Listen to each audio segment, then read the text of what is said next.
지난 시간에 이어서 하겠습니다. 먼저 자신의 아집을 내려놓고, 아집은 뭐예요?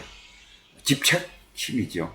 그걸 내려놓고 양심의 소리에 귀를 기울이면 우리의 타고난 공감 능력, 척언지심, 사단이라 그랬죠. 수호지심, 이제 남의 처지도 나와 같음을 알 수 있게 해줍니다. 이것은 나와 남이 본래 둘이 아니기 때문입니다. 아집을 내려놓고 보면 이러한 사정이 더 잘 보입니다. 이것이 양심이 잘 개발된 사람의 태도입니다. 양심을 이해하는 지능, 즉 양심 지능 또는 영적 지능이 높은 사람은 남의 마음을 잘 이해하기 때문에 남을 돕고 싶어 합니다. 늘 자신의 마음을 바탕으로 남의 마음을 이해하고 남을 배려하는 것, 이것이 사랑에 배양하는 방법입니다. 결국은 뭔가 하면은 척언지심이 나오고 이러는 것은 결국은 사람은 아집을 내려놓고 내 욕심과 아집이죠. 이거를 내려놓으면은 상대방의 그 마음을 잘 읽을 수가 있죠. 역지사지하는 겁니다. 쉽게 해서. 그래서 그렇게 되다 보면은 양심지능이 이걸 계속 하다 보면은 양심지능이 이제 영적 지능이 올라가는 거죠. 그래서 똑같은 얘기 항상 하는 얘기가 그거예요. 뭔가 하면은 글자만 틀리고 말만 틀렸다 보지 같은 뜻을 얘기하는 겁니다. 그래서 이렇게 하다 보면은 사랑을 배양하는 방법이다. 남을 이해하고 남에게 배려하는 사랑을 배양. 이게 척언지심이에요. 사랑을 배양하는 것이. 그죠? 그래서 공자는 척언지심이라고 그랬고, 양심에서 척언지심이라고 그랬고, 불교에서는 자비라고 그랬고, 예수님은 사랑이라고 그랬어요. 똑같은 얘기입니다. 공자는 본인이 평생 공부한 것을 인자할 서 하나라고 말했습니다. 여기서 인자할 서는 자는 나와 남을 똑같이 보는 여여한 마음입니다. 내가 당하기 싫은 일을 남에게 하지 말라. 이게 정의입니다. 내가 고통받는 것이 남한테 고통을 안 주는 것이 정의입니다. 양심의 실천을 의미합니다. 이것은 성경에 나오는 예수님의 황금률과도 같은 그대로 통합니다. 공자는 내가 당하기 싫은 일을 남에게 하지 않는 양심의 본질과 실천만 평생 연구한 것이죠. 다시 말하면 양심의 학문을 즐긴 것입니다. 양심의 덕후가 되어보세요. 양심의 덕후가 뭐냐면 거기에 양심에 집중해서 연구하고 생각하고 이것만 하는 사람을 덕후라 그러죠. 양심만 보세요. 내가 가족이나 남을 위해 뭔가 작은 것이라도 할 수 있는 일이 없는지를 한번 돌아보면서 그날 하루를 자신의 양심에 충실하게 사는 훈련을 해 보세요. 그러니까 이게 이제 항상 역지사지하면서 양심 성찰을 한다는 얘기예요. 하루에 하나라도 좋으니 자신의 생각, 말, 행동을 재료 삼아 양심을 담은 작품을 만들어 보세요. 양심 작품이 곧 삶의 현장입니다. 삶을 좋게 하는 거예요. 우리에게는 양심이 있으니까요. 그래서 이러한 창작이 이어지다 보면은 계속 양심 성찰하고 좋은 생각, 좋은 감각으로 역지사지하면서 생활을 하다 보면은 좋은 생각이 떠오르고 인생의 활로가 보이고 생활을 바뀌게 됩니다. 바꿀 수 있는 것이 아니라 바뀌게 돼. 양심을 실천할 때는 진심으로 몰입을 해서 했는지가 아주 중요합니다. 양심 중에는 처음에는 사랑인, 덕목으로 남의 입장을 배려하고 정의, 덕목으로 남에게 부당한 피해를 주지 않고 이 정의가 왜곡돼서 요즘 데모하는데 보면은 이상한 쪽으로 자기 편의주의적인 생각을 하는데 정의라고 하는데 그거 아닙니다. 이 정의의 덕목은 남에게 부당한 피해를 주지 않는 겁니다. 가장 간결하고 강하고 요결한 것이 내용입니다.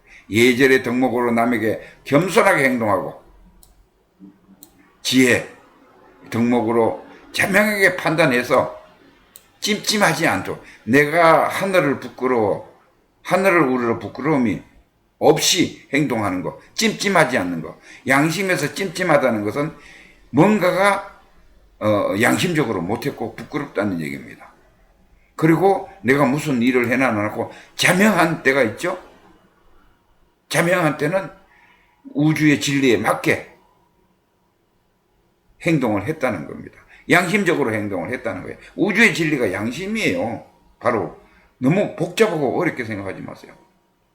이것이 바로 양심 성찰입니다. 이렇게 적중 올라가는 거예요. 그래서 양심 성찰이고, 그 다음에 공자의 사랑은 예수의 사랑과 다르지 않습니다. 공자는 척언지심이라고 했고 예수는 사랑이라고 했을 뿐이라고 내가 누차례 걸쳐서 얘기했죠. 내가 그들에게 바라는 것으로 그들에게 행하라 라는 것이 공자의 사랑입니다. 우리 결의 홍익 인간도 같은 개념이기로 이런 의미죠. 이렇게 일반 백성들을 널리 사랑하는 것이 공자의 제자가 되는 조건이었습니다. 이것은 예수가 제자들에게 서로 사랑해야만 나의 제자라고 가르친 것과 같은 내용입니다. 양심의 달인들의 말씀은 이처럼 서로 통할 수밖에 없었습니다. 인간의 양심은 본래 하나니까요. 그러니까 결국은 공자님도 소크라테스도 예수님도 서가모니 부처님도 이 양심을 깨달은 거예요. 이 양심의 본질은 본심입니다. 본심은 뭔가 하면은 본성이에요. 본성을 깨우치는 것이 깨달음이에요. 본성을 깨우치는 것이 깨달음입니다. 본성을 깨우치는 것이 깨달음이에요. 본성. 그러니까 본성을 깨달는 걸 견성이라 그러죠. 견성. 그죠? 전부 예수님, 소크라테스 모두 다 이 견성을 한 분들이에요. 깨달았다는 겁니다. 뭐를? 양심이 진리라 그랬죠. 양심이 진리예요. 뭐를 깨달았냐? 양심을 깨달은 거예요. 진리. 진리는 하나예요. 진리. 예. 이 진리는 뭐냐? 우주의 법칙이에요. 우주의 법칙입니다. 그래서 똑같이 소크라테스, 예수님, 공자, 석가모니 부처님 견성을 했는데 이 견성이 뭔가 하면은 볼견자의 성품성자예요. 이 성품성자를 자세히 떼보면 마음심의 날생자예요. 뭐 깨어있는 마음을 보는 것이 바로 깨달은 거예요. 그러니까 깨어서 내가 지금 나를 보고 있는 것이 깨어서 또랑또랑하게 알아차리고 있는 그것이 견성이에요. 그게 깨달음입니다. 그 깨닫고 나면은 공적영지라 그러죠. 공적영지. 고요하고 또랑또랑하게 알아차리는 자리. 여기가 열반이고 깨달음의 자리예요. 열반이 바로 이 양심이에요. 양심. 궁극적으로 여기에 인이 예지 신이 들어있고 불교에서는 뭐라 그랬느냐? 불교에서는 육바라밀이라 그랬어요. 육바라밀. 예. 이라고 했어요. 그 깨달은 자리, 공적 영지의 자리에 속성이. 이 양심. 그리고 유교에서는 이걸 뭐라 그러는가? 사단이라 그랬죠. 척언지심, 수호지심, 인이예지라 그랬죠. 불교에서는 육바람이라 그랬어요. 기독교에서는 예수님 뭐라 그래? 사랑이라고 해서 한마디로 이거는 사랑이다. 똑같은 얘기입니다. 이 세 가지 얘기가 똑같은 거예요.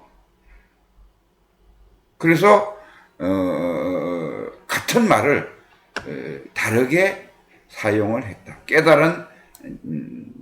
깨달은 경지는 예수님이나 석가모니 부처님이나 공자나 소크라테스나 성인들은 똑같은 자리를 보고 깨칠 수밖에 없다. 왜냐? 진리는 하나이기 때문에. 이 깨달은 자리가, 견성의 자리가 열반의 자리인데, 열반의 자리가 우주의 진리인데, 이 우주의 진리는